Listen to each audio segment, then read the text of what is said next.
How you doing? Welcome back to Rocko Denaprovo's Movie Reviews, where we only review movies from the 1980s. And why do we do that? For two reasons. One, the best movies in the world were made in the 1980s, right? I mean, forget about it. Of course they were. And two, Rocko D, baby, was in his prime back then, right? Not that I'm not doing well right now. I'm still kind of hanging, doing my thing, right? But the 80s. You remember Rocko D from the 80s? I played with drums for most of the big groups coming out of the Boston area back then. Remember some of that? Huh? I still got it, all right? Enough about me. But anyways, before we get into our movie review for the week, let's talk a little business, all right? A little business. Now, you're sitting there, right? You're watching my channel on YouTube, right? You're watching my video. So would it kill you to subscribe to the channel? Give it a little, hit the subscribe button. Will you please do me that favor? And the other thing, give the video a like, right? I mean, you can wait to the end, do that if you want. But I'm telling you right now, you're going to like this video. So just subscribe to the channel and like the video and do me that favor. Because, let me tell you something. Someday, you might be in Boston, right? You might be in a little trouble, and you might need a favor from Rocko Denaprovo. I find out you didn't subscribe to my channel. You know what I'm saying? Okay. So enough about what's going on, enough business. Let's just get into it, right? So what we're going to do this week was my plan originally, was I was going to do a movie review on the 1988 action classic Die Hard, right? That was the goal for this week's movie review. Now, I've seen most of the movies from the 1980s, or I should say I've seen just about all of the movies from the 1980s about 4,000 times, right? I know them all by heart. But usually what I do is before I'm going to do my review, I'll rewatch a movie just to kind of get a little refresher, you know what I'm saying?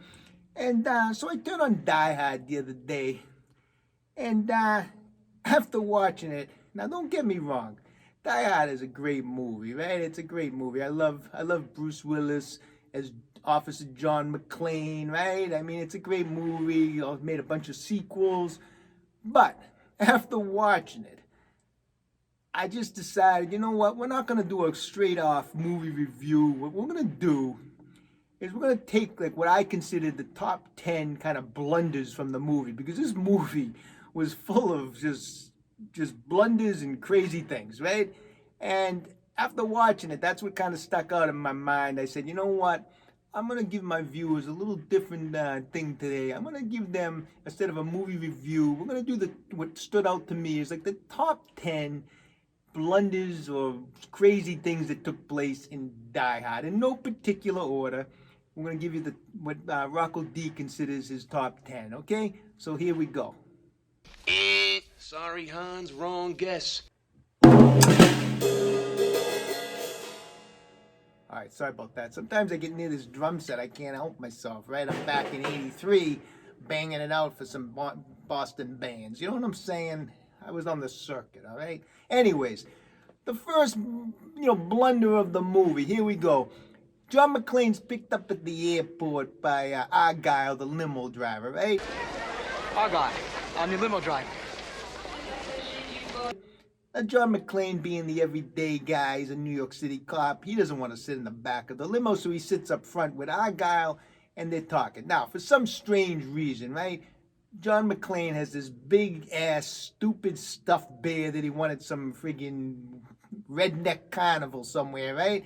And it's in the back seat. And you can see as they're driving, this bear is like kind of in the center of the back seat. 2 seconds later, it's over to the left of the limo. It's over to the left side of the seat, all right? Just a little strange, right? It was a little like Chucky thing. Like, is this bear gonna come up with a freaking knife and kill both of them? I don't know. How do we know, right? We don't know. But it was just strange that this bear moved from the center over to the left. I just thought I'd make mention of it. Oh, sorry about that. It's the girl's day off. I didn't know you were gonna sit up front. Okay, number two, another thing that kind of caught my eyes. I'm watching this movie. And, these are just another little small, blunder while they were editing or filming, right? There's a scene where John McClane has to jump off the roof, right? He's got like a fire hose tied around his waist. He jumps off, and he's like swinging beside the building. He's like pushing off the building, off the glass with his feet. And as he's coming towards it, he shoots the window and he goes through the window into the building, back into the building, right? It's a good action scene. But when he lands in the building, you see he lands right on his back. And a split second later, they show him, now he's like in the opposite direction, like on his stomach, right? It was just kind of like, it's kind of a screw up in the filming or whatever. No big deal, but I just happened to watch it. And I'm watching this movie and this is the kind of stuff I'm noticing, right? I don't know why. I don't know. Maybe I got a bad batch of, Schlitz beer or something that day, and it was just like making my mind think a little differently. I don't know, right? But I just thought I'd make mention of that. That was blunder number 2. All right, let's move on to number 3. All right. As many of you know, and if you don't know, I'm going to tell you about it right now. Rocko D is giving out more beatings in the city of Boston than I'd like to remember, all right? People owe me money. I gotta get the money back, right? So I've done a few of those, you know what I mean? And in my profession, it's not unusual to see, maybe a few dead bodies here and there. And I'm going to leave it at that, all right? Let's just leave it at that. Anyways, any of the dead bodies I've ever seen, I've never seen any of them move. Never blinked, never moved. They're dead, right? Which brings me up to number 3. The first guy that John McClane kills, if you remember in the movie, he sends him down on an elevator shaft. It's kind of funny because he writes across the guy's sweatshirt, now I have a machine gun, ho, ho, ho. And he's sitting there in the elevator, dead with his eyes open. And basically the leader of the thieves that are taking over the building, Hans Gruber, who's played brilliantly by Alan Rickman, just an awesome job playing this part, right? He was perfect for this guy. Anyways, he goes over to him and he just takes his hand and he wants to go move his head. And I think it's just as a reflex, if you watch, as a reflex, the actor who was sitting in the chair as the dead guy sees a hand coming towards his face and he blinks his eye as he turns his head. I don't know, I found that kind of funny because dead guys don't blink. Am I wrong? Boom, boom, I'm not fucking wrong. Rocko D's never wrong. I just thought it was funny. I wanted to share that with you. How many times did I tell you to stop banging your goddamn drums while I'm trying to watch my TV show? Stop. I can't hear anything because all I hear is your stupid drums. Now look at what you went in, you did. You look like you cracked my only wooden spoon. You cracked my spoon with your head. You should be ashamed of yourself. Ma, I'm really sorry about everything. I'm sorry. I'll keep it down. I'm sorry about your spoon. I didn't mean to break your spoon with my head. I'm really sorry. I'm going to keep it down. I'm going to be nice and quiet in here from now on, okay? Okay. All right, thank you, Rocko. You keep it down, okay? Are you hungry, Rocko? No, Ma, I'm not hungry. Okay, I'm making you a sandwich. Yeah, okay, that sounds good. And, hey, don't forget about the hot peppers. You know the ones I like. Okay, all right. He's a good boy. All right. I'm sorry, I'm a little disoriented. I'll get my bearings back. Bear with me. I think we're on number 4, right? Now, I gotta admit, number 4 was probably one of the biggest, movie blunders I think I've ever seen. So here's the thing, right? When all those crooks show up at the Nakatomi building, right? They come in this big truck, and they show the truck back up, and they all get out of the back of the truck, and you can clearly see into the truck that all that's in there is these guys, and they come out. Later in the end of the movie, right? And this is like one of the funniest blunders I think I've ever seen. Later in the movie, that same truck, all of a sudden someone drives an ambulance out of it, right? Where was the ambulance 2 hours ago? You know what I'm saying? There was nothing in the truck. All of a sudden, bada bing, bada boom, bada bing, there's an ambulance coming out of it, right? It was a big blunder. Anyways, that was number 4. What the fuck is going on? Okay, we're on to number 5. We're almost halfway done, all right? This was something I did a double take. I'm watching the movie, and I'm like, did that just happen again? I wasn't sure, and I rewound it, I watched it again. Okay, here's the scene. The police, the Los Angeles Police Department sends up this tank type of vehicle towards the building was so stupid. I mean, this tank comes up, he gets stuck on the stairs. I mean, anyways, that was just stupid in itself. It's stuck on the stairs. Now, the guys in the building, right? Of course, they bring a rocket launcher with them. Who wouldn't, right? They have a rocket launcher, and they're up on, I don't know, like the fourth or fifth floor of the building, right? And they aim the rocket launcher down, and boom, they hit the police vehicle with the rocket. Now, here's the thing: when it shoots, it has to go through the window, so it breaks the window, of course, right? They hit it, the thing goes up in flames, right? So then Hans is like, he's not happy, right? He wants to shoot it again. So he says, hit it again, fire, and they shoot it a second time. Now watch, when they shoot it the second time, all of a sudden the glass is back on the window, and the second shot breaks the glass the second time. Pretty stupid, right? Oh my God, the quarterback is toast. All right, number 6. Notice how quietly I did that, right? We don't want to be banging on the drums. All right, number 6. Here's the thing, right? John McClane, he's up on the roof, right? And he's like getting chased and shot at by like the FBI and the helicopters. And he has to dive off the roof, and they show him kind of land. And lo and behold, John McClane, who's the whole movie, the funny part about this whole movie is he's barefoot the whole movie. When he hits the ground, they make a mistake. He had these like boots on his feet so he could run around, and the camera catches the fact that they got these little like slippers on Bruce Willis's feet so that he could run around outside. So a little blooper there that I found when I was watching it. Swing around again. I'll bag this little bastard. Okay, number 7. They show you the Nakatomi building, right, where this whole movie takes place. You see it from a distance. It's this huge high-rise of a building, right? And there's nothing near the thing, right? It's just like this big building. You can see there's nothing around, right? At a certain point in the movie, while Bruce Willis is up on, like, I don't know, like the 33rd floor, 32nd floor, who knows, right? But he's up there, and they show him look out the window and, like, looking into, like, this girl's apartment, right? It's like, what apartment? There's nothing near the building. All of a sudden, another building's up next to them, and there's a girl that in the window that he's looking at. Total blunder on their part, right? That was number 7. Come out to the coast. We'll get together. Have a few laughs. All right, so here's the thing with number 8. It's not really a blooper. It's just kind of like an observation I was making, okay?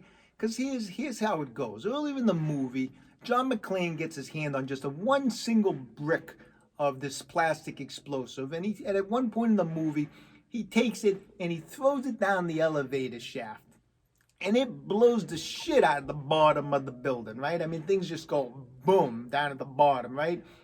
Okay, just to get an idea of what one brick of this plastic explosive can do. However, the bad guys have the roof wired with like 100 bricks of this stuff, right? It's all up there. You know, you can see it. It's all wide. It's ready to go. And at a certain point, they actually detonate the roof and they blow all this stuff up. Now, from seeing what one brick could do, and you see how many they have up on the top of the roof, pretty much everybody in the movie should be freaking dead, all right? I mean, the 35th floor, the 34th, the 30th, the 20th, all those floors should have been demolished, okay? So whatever, they just showed that the roof blows up. But one guy in particular who should be really dead is Carl, played by Alexander Godunov. Now, Carl's like the guy who's getting into the fight with John McClane because John McClane killed his brother earlier in the movie. He's the dead guy who moved. And Carl ends up dangling by a chain from the ceiling. John McClane like kind of put a chain around his neck, and he's got him dangling from the ceiling. That ceiling is the ceiling right below the roof. So if anyone's going to be dead, it's Carl. I mean, he should be dead from the fact he's been dangling by his neck for the last 30 minutes. But also, when the roof blows, it's right there, right? 100 bricks of this plastic explosive is basically getting detonated like 10 feet above his head. For some reason, Kyle's not even dead. He's not choked. He's not dead from choking. And he's not dead from all this plastic explosive because he comes back later in the movie. Makes no sense. All right. Number 9 is another observation that Rocko Denaprovo makes during the movie, okay?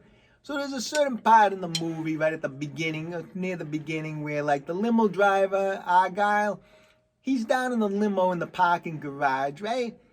and he hears on the radio about the people taking over the building, that they think they're terrorists, and he realizes that he's like, the building's being taken over.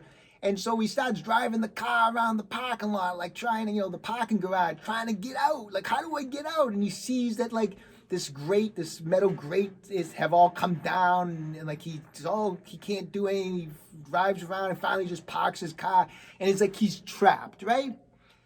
Then at the end of the movie, right? What do they show? They show Argyle blasting through one of those metal screens like it's a piece of paper, and he drives out of the parking garage like through the metal. And I'm thinking to myself, why didn't this Stunar do that like 4 hours ago? He didn't think he could get through that little thin piece of metal like 4 hours ago? They show him go through it at the end, right? Stupid, right? I watched that and I'm like, what's going on here? He was like stuck in the parking garage for the entire movie when obviously he didn't have to be. Now that it's all over after this incredible ordeal, what are your feelings? All right, and the 10th and final blunder I want to bring to your attention. This was a good one. I actually never noticed this before, but it kind of caught my eye the other day. So it gets back to that scene with Kyle, the guy hanging by the neck, by the chain, from the ceiling, right? So here's the scene. Bruce Willis wraps the chain around him. Kyle goes across. It must be on some type of pulley. He goes sliding across. Bruce Willis, John McClane goes down on the ground. He grabs a gun.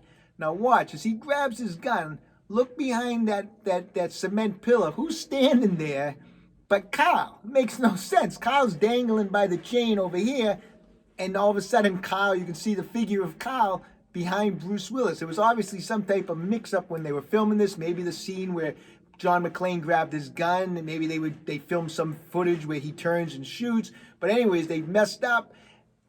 Kyle's behind Bruce Willis, and Kyle's also at the same time hanging from a chain by his neck, right? Total movie blunder. I never noticed that, but that was a good one, right? You gotta admit that was a good one. Yippee-ki-yay, motherfucker. All right, so there you have it. Those are my top 10 movie blunders from Die Hard. Was there a few more? Yeah. Why didn't I mention them? Because what do you think? I got nothing else to do but talk to you people? I got stuff to do. I'm Rocko Denaprovo. You know what I'm saying? There was a few more blunders. I didn't have the time, all right? So whatever. Whatever. Right here. That's all I got to say to you people, all right? Anyways, good movie, 1988. If you haven't seen it, what's wrong with you, right? The movie's like 33 years old or whatever, but it's a good movie. We didn't review it today because we wanted to talk blunders about the movie, but it's still worth seeing, still an excellent movie, so get off your butt and watch this movie, okay? Don't worry, Rocko D, I'm going to be back. I'm going to do a movie review for you guys, in a few more days, and don't worry, the channel, boom, boom, boom, will be back in no time. I hope no one heard that.